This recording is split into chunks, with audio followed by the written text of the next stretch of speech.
It's my feel-good breakfast show. Smart. It is your feel-good breakfast show here on S3, and it's time to continue our very important and very interesting discussion around Pride Month. We are now joined in studio by Tamara, Nettman and Marlene Snowdon, a couple that's been together for, get this, 18 years and married for 8 years. And we're, of course, privileged to have them in studio to share more about their story. So, ladies, a very good morning to both of you. Good morning. I mean, it must be so different for both of you to see a day like, or a month like this being celebrated, because date back to 18 years, this wasn't accepted, this wasn't allowed, people weren't living their authentic self, but now you guys, I guess, get to be a part of history and be a part of telling your stories. Share a bit more about your story with us. So, obviously, you know, I was growing up in the 70s, just taboo. We all knew about each other. It was like a subculture. We would see each other in the clubs. It was the club scene, the disco scene. And over the years, in fact, coincidentally, I was one of the first for the first gay pride. And in those days, we had to put a plastic bag or a brown bag on your head and just have holes for your eyes. And I think there were 50 people for the first Pride March in Johannesburg. And to see it progressively over the years becoming more acceptable, it's actually quite heartwarming. And in today's age, it's obviously quite fluid and acceptable. But in our days, in the 70s, it wasn't. Going into the 80s, it started emerging. And it's, as I said, today it's liberating to actually see it. But in our days, it was tough. We were the pioneers, sure. And we actually had to pave the way for the rest. Tamara, maybe I'll start with you as well. And at what age will you start questioning or maybe experimenting with your sexuality? Probably around about the age of 9. I knew that I was different, simply because I cared for my girlfriends more than I did for the boys that were around me at the time. And having boys around growing up, I had boyfriends, but somehow I didn't quite feel the same. And yet I loved my boyfriends as much as my girlfriends. It was just a matter of time when I started realizing, coming to terms with it. And I also got to embrace it, but for a long time I actually suppressed it, purely because I didn't feel I could speak about it and be open about who I was growing up. Yeah. What made that shift, or when did that shift come where you said, you know what, it's time, Tamara, it's time for you to live your truth, you can't suppress your feelings anymore, this is who I am? It became so obvious that I was living something that was not true. And, you know, sadly, I was in a relationship with a guy, a lovely man, and I decided at the age of, fast forward 10 years from the 9 years old, at 19, to actually come out to my family. And I actually spoke to my mom, and that's when I told her. Now, I want to hear about this beautiful relationship, 18 years together, yeah.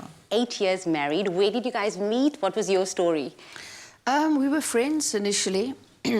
we both have a certain, you know, like a culture that we believe in. We both believe in family values. We were friends and we were working together. And we'd both just come out of relationships and realised it's actually a good fit.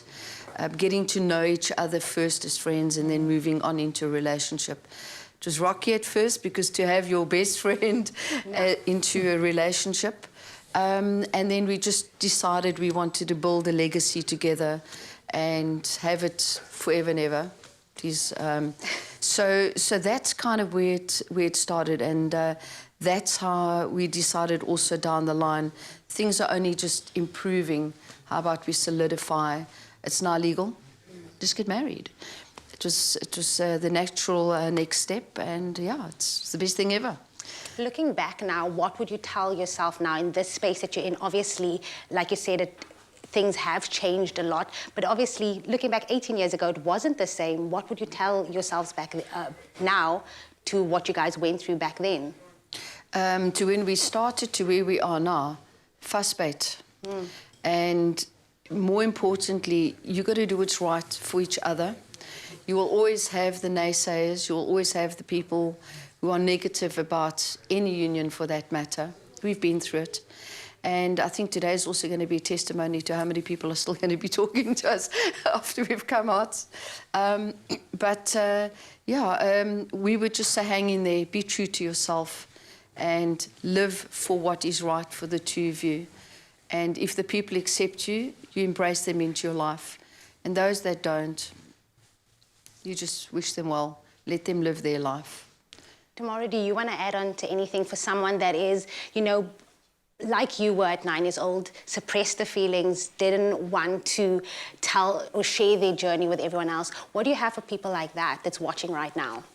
I think it's really important just to be authentic in whatever and whoever you are. And I think authenticity wasn't celebrated, but rather a predestined and determined norm. And I think it's vital to live authentically. People are more accepting and loving than we actually give people credit for. And I think we've also taught many people who've got to know us, who had different ideals of what gay people are and how they live, that we're very normal, you know. And rather than the word, you know, I'm Tamara and I'm gay, it's not. I'm just Tamara. And this is who I love, and this is our union. And, you know, you need to celebrate that. Find your true person, build your lives together, and enjoy your life, whatever that may be. If no one's ever said thank you, let me say thank you to both of you for just living your truth and for also sharing your story and your journey with us. 18 years, 8 years married. It's taken you a while to get here, but thank you so much for sharing with us here on your Feel Good Breakfast Show. And of course, for you at home, in just a few moments, we get to meet Kirsty Aiken-Momelis, who is helping same-sex couples' wedding dreams come true. So you don't want to go around, stick around for that. Thank you.